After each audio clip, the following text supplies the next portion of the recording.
we'll start with you. Boy, this was going to be I a fun one right here. The fuck. Elder. Let's get, and I'm so glad you're going first. Man, like I'm honestly gonna put it trash, and I hate to throw around the word the word trash Yeah. because I always it's just too negative. But I mean, I just can't get into this album. I tried so much, and I Hmm. know people are probably gonna be like, saying it's different, so you got to give it a chance to go into it knowing it's different. But I mean, we'll get to 80s Kiss and you'll see that I love different when it works for Hmm. me, but this just does not do it for me. And I mean, Yeah. I love Sometimes Pink different doesn't Floyd. work. Yeah, and I love Pink Floyd, and this is pretty much Bob Ezrin trying to Yeah. turn Kiss into Pink Floyd, in my opinion. And with Pink Floyd, The Wall, fucking masterpiece. Yeah. Music for the Elder, not so much. This is Bob Ezrin heavily on coke. Yeah, that Like too. he wasn't even in the same vicinity as the band for like all of the album. They had to Yeah. like send tapes back and forth. He wasn't in the studio, and I think that's an essential thing for a producer. He's got to be there with the band, kind of guiding them. So Right. um, Gene and Paul were kind of flying blind on this album. Going blind. But you know what? So I'll go to mine, and you're gonna be really really fucking shocked. You get ready, okay? I am putting the Elder What? Essential Kiss. I knew this was gonna be fun. I knew this was gonna be fun. Fucking polar opposites. Polar opposite, and I swear to you, I'm being dead serious. Um, it all comes down to like what you said with being different. Yeah. But it's got to difference one thing, but good is another thing. And this is one of those albums that I did not even listen to once for so long because the stories behind it and how dare you, and it almost ended their career. And I remember it was like 20 years ago, and I said, and now this is when I went through.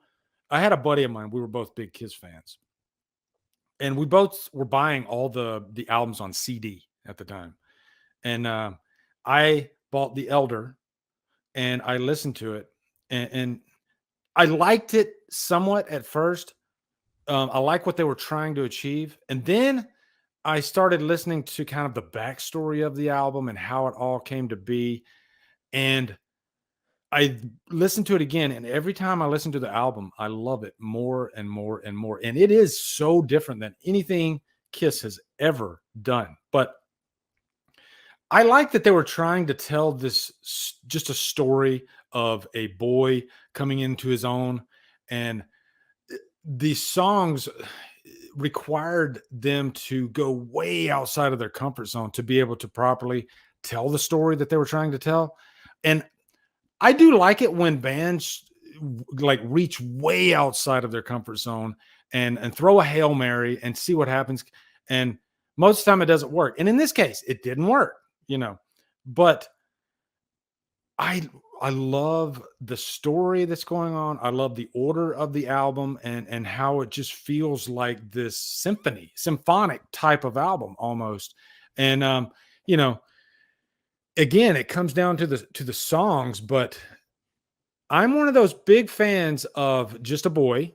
I mean, Paul Stanley, got to give the guy credit for trying something very different. He's like, I'm just a boy, like really, really high. But, then you got Odyssey, Only You, which is a great freaking Gene Simmons ballady type song. Under the Rose has this really epic feel to it. And as I'm giving you these song titles, one thing I love about them is they flow into each other. It feels like a story is being told. Then you got your Ace Frehley, because Ace Frehley hated this fucking album. And he gave him one song, Dark Light, which is a good Ace song.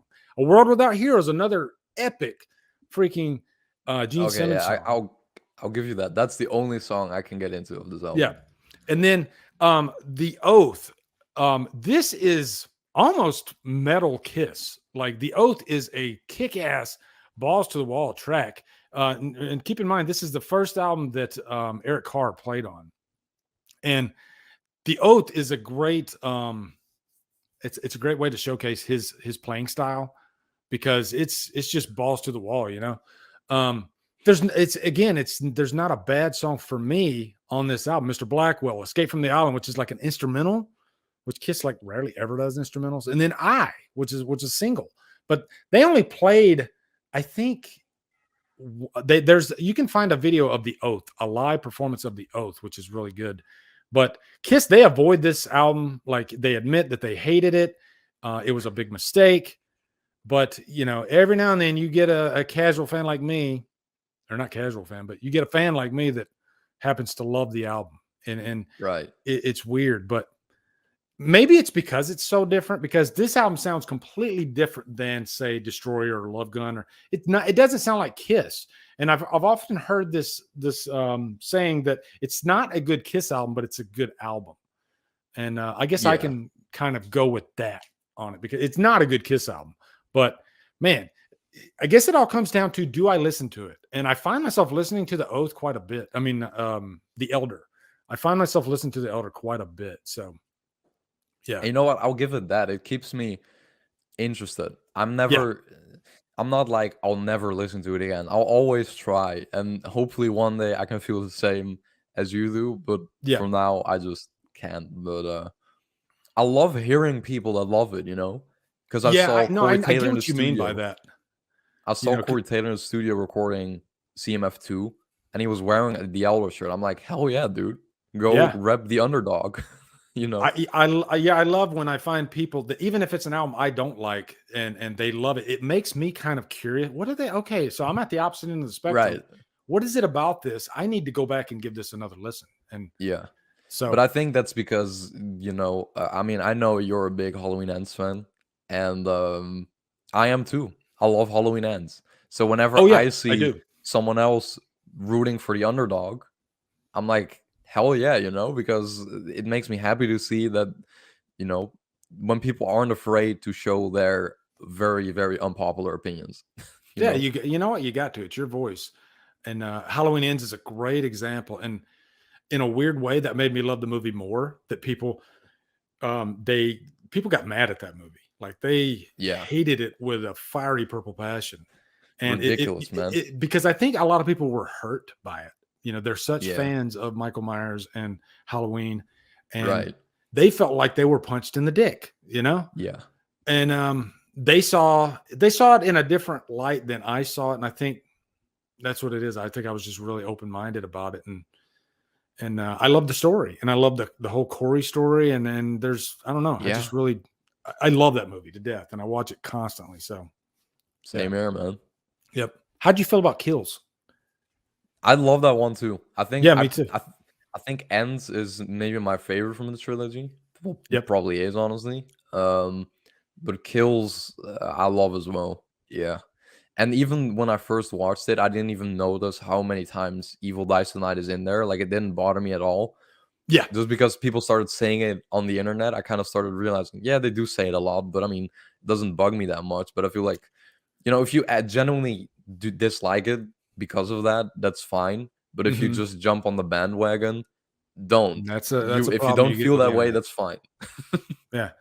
Yeah, honestly, it didn't bother me when I first watched it either.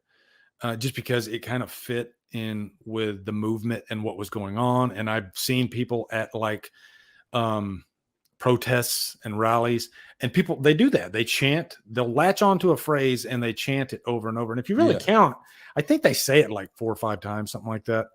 yeah, So yeah, I think maybe they could, after hearing all the complaints about it, and then I watch it again, of course, it's more pronounced, and you hear it and you think, yeah, okay, maybe they could cut back a couple times. But man, overall, I still love the movie, and I like Kills and Ends better than I do 2018. So yeah. yeah.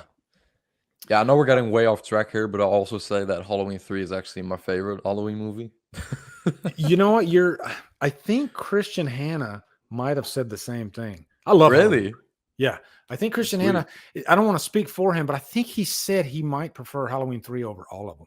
So, but Halloween 3 definitely has a strong fan base, including Right. myself. I love Halloween 3. I watch it every October. It's fun as hell. Yeah. I mean, Tom freaking Atkins. What else could you ask for, Right. What's up, guys? You are at the end of the DDLive clip. What I do is I like to clip these out if I think the topic is important or something that's newsworthy. So thank you for watching. And if you want to watch more, you can go over here. You can go over here, click on one of those. And yeah, hopefully I can do this for 20 seconds, which I think I did. Okay, so yeah, thanks for watching, guys.